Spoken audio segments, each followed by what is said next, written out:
stock market jitters. A closer look at the recent sell-off. Market concerns are brewing, and it's not just about the usual suspects. On Thursday night, U.S. stock futures took a slight dip, and the reason might surprise you.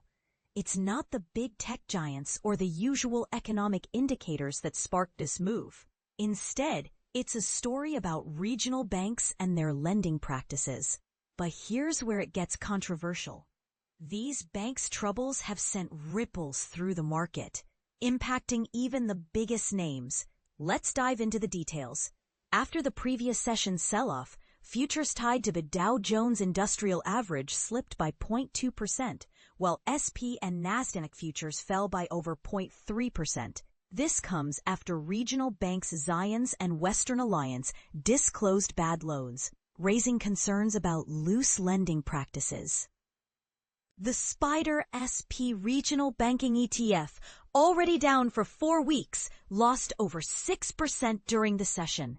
And this is the part most people miss. The uneasiness in the banking sector has grown due to recent bankruptcies in the auto industry. On Wednesday, we also saw a jump in the SIBO Volatility Index, a measure of market fear, alongside drops in Treasury yields and the U.S. dollar. Meanwhile, gold prices hit new records, indicating a continued interest in safe haven assets amid uncertainty. Liz Ann Saunders, a chief investment strategist, pointed out that these banking concerns arise amidst a lot of speculative froth in the public market, with investors chasing riskier stocks. She suggests that when this froth collides with potential bigger picture issues, it can lead to increased volatility. And this is where it gets interesting. Most of this speculative activity is not in the well-known mega-cap names, but in smaller pockets like the Russell 2000 Index, which hit a new high on Wednesday. So what does this mean for the market? Well, it's a complex web of factors.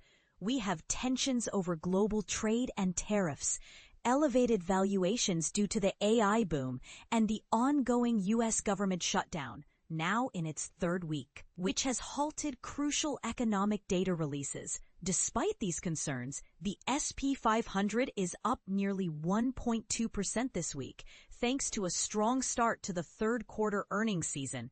In after-hours trading, we saw movements in stocks like Novo Nordisk, Interactive Brokers, and CSX, with the latter jumping 2% on strong quarterly results. So what's your take on this? Is this a blip on the radar or a sign of deeper issues? Share your thoughts in the comments. We'd love to hear your insights on this developing story.